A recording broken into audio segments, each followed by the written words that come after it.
बड़ी खबर supreme court से जहां अरविंद केजरीवाल की अर्जी पर सुप्रीम कोर्ट में सुनवाई शुरू हो चुकी है। जी हां, इस वक्त की ब्रेकिंग न्यूज, बड़ी खबर।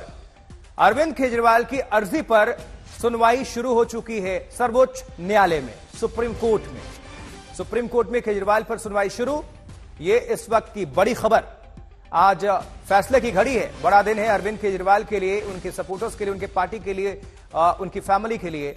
सबकी निगाहें उन पर हैं कि क्या फैसला आता है, क्या उनको राहत मिलती है या फिर उनकी मुश्किलें बरकरार रहती है। क्योंकि हाई कोर्ट ने फैसले को जायज करार दिया था और उसको चुनौती दी थी अरविंद केजरीवाल ने।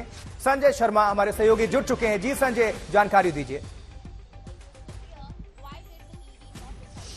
इसमें सुप्रीम कोर्ट ने इस मामले को बड़ी बेंच के पास भेज दिया है, यानी अब 3 जजों की बेंच इस मामले पर सुनवाई करेगी, क्योंकि ये मामला सीधे सीधे पीएमएलए एक्ट के धारा 19 जिसके तहत गिरफ्तारी के नियम और प्रावधान तय होते हैं, और धारा 45 जिसके तहत जमानत देने की बात होती है, उन तमाम चीजों पर विशेष विचार करने के लिए बड़ी बेंच के पास इस मामले को भेज दिया है। कोर्ट ने 3 सवाल तय किए हैं। 3 सवालों में एक तो धारा पीएमएलए एक्ट की धारा 19, धारा 45, और इसके साथ ही इस पर विचार करने को, इसमें यानी इसके जो कंसिक्वेंसेज होते हैं उस पर विचार करने के लिए इन 3 प्रश्नों के लिए अब बड़ी बेंच के पास भेज दिया है। अब ये चीफ जस्टिस के पास भेजा गया मामला, चीफ जस्टिस अब इसमें तय करेंगे कि उस बेंच में कौन कौन से सदस्य होंगे, कौन कौन से सदस्य जज होंगे, और वो इस मामले पर उनका विचार क्या है।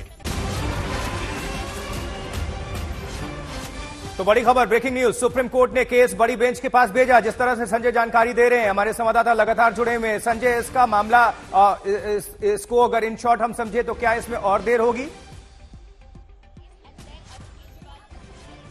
जी हां, बिल्कुल। जब बड़ी बेंच के पास मामला जाएगा तो पहले बड़ी बेंच डिसाइड होगी कि उसमें चीफ जस्टिस, चूंकि मास्टर ऑफ रोस्टर होते हैं, वो ये तय करेंगे कि बड़ी बेंच में 3 जजों में कौन कौन से जज शामिल होंगे, और फिर वो बेंच इस पर सुनवाई करेगी। और वो सुनवाई भी वैसे ही होगी जैसे पिछली बेंच ने सुनवाई की थी, यानी पहले नोटिस होगा, दोनों पक्षों को बुलाया जाएगा, उन पर जवाब लिए जाएंगे, और ये 3 सवालों पर, इन 3 सवालों के लिए बहस का दायरा क्या होगा, इन तमाम चीजों पर बात होगी। और कौन सा वकील कितना समय लेगा, उसके बाद फिर वो सभी पक्षों की दलीलें सुनने के बाद कोर्ट इस पर ऑर्डर रिजर्व करेगा, और उसके बाद फिर ऑर्डर प्रोनाउंस होगा। जो प्रक्रिया अभी तक हुई है वही प्रक्रिया एक बार फिर होगी, और उसमें उम्मीद हम यही करते हैं कि जो दलीलें पिछली निचली अदालत में, हाई कोर्ट में और सुप्रीम कोर्ट में दी गई थी, एक बार फिर हमें उन्हीं दलीलों से 2-4 होना पड़ेगा, और नई बेंच को भी 2-4 होना पड़ेगा, और उसके बाद ये फैसला आएगा। उस समय वो फैसला निर्णायक होगा, क्योंकि उसमें 3-2 के या तो सर्वसम्मत फैसला आए।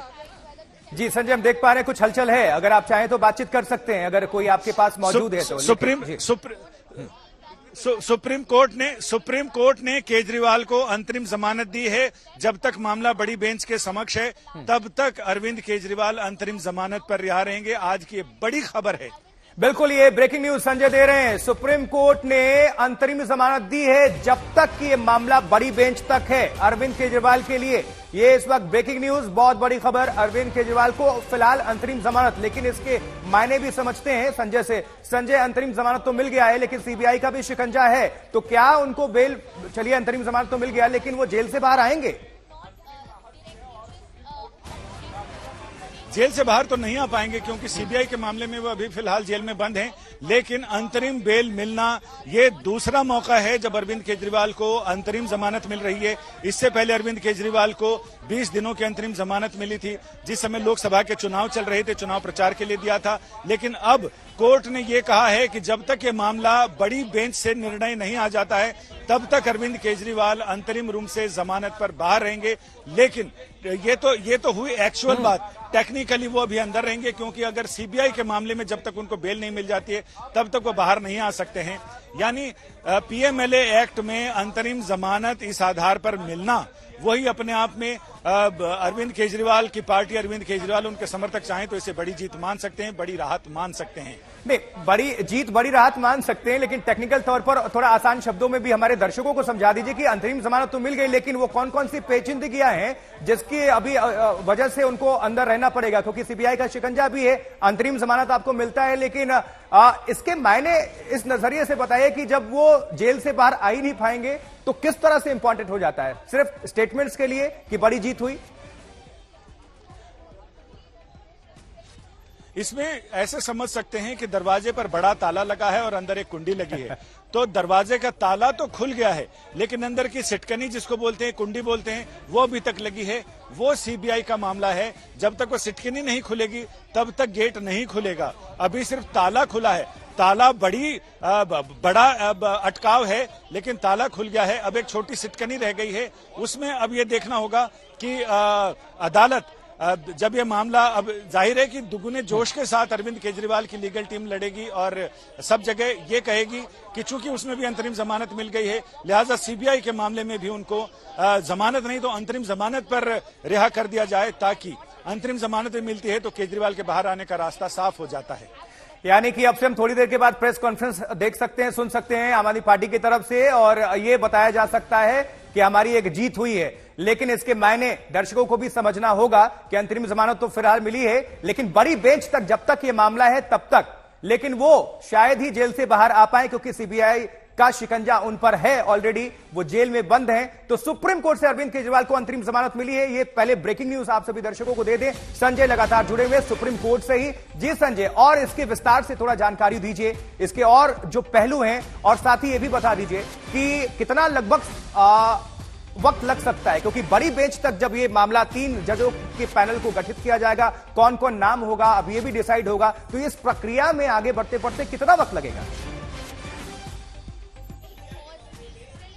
इस प्रक्रिया में तो मुझे लग रहा है कि अगले एक हफ्ते के अंदर चीफ जस्टिस के ऊपर है। चीफ जस्टिस चाहें तो आज बेंच का ऐलान कर दें, आज शाम तक, और अगर उनकी इच्छा हो तो वो फिर उनकी मर्जी पर है कि वो कब बेंच का ऐलान करते हैं। उसके बाद वो बेंच में कब मामला सुनवाई के लिए सूचीबद्ध होता है और उसके बाद आगे प्रक्रिया कैसी होती है। तो ये थोड़ी सी लंबी और पेचीदा प्रक्रिया है, लेकिन सबसे बड़ी बात कि पीएमएलए मामले में अंतरिम जमानत मिलना केजरीवाल के लिए बहुत बड़ी राहत मान सकते हैं हम।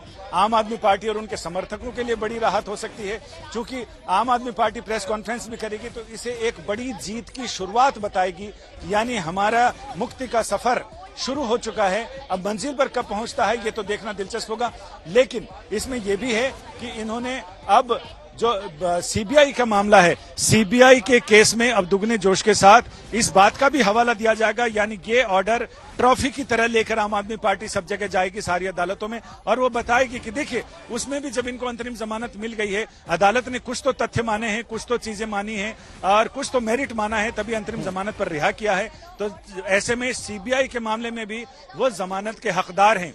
अगर नियमित जमानत नहीं दी जाए तो अंतरिम जमानत ही दी जाए, ताकि अगर अंतरिम जमानत सीबीआई के मामले में भी मिलती है तो अरविंद केजरीवाल के लिए बड़ी राहत होगी, क्योंकि वो बाहर आ जाएंगे।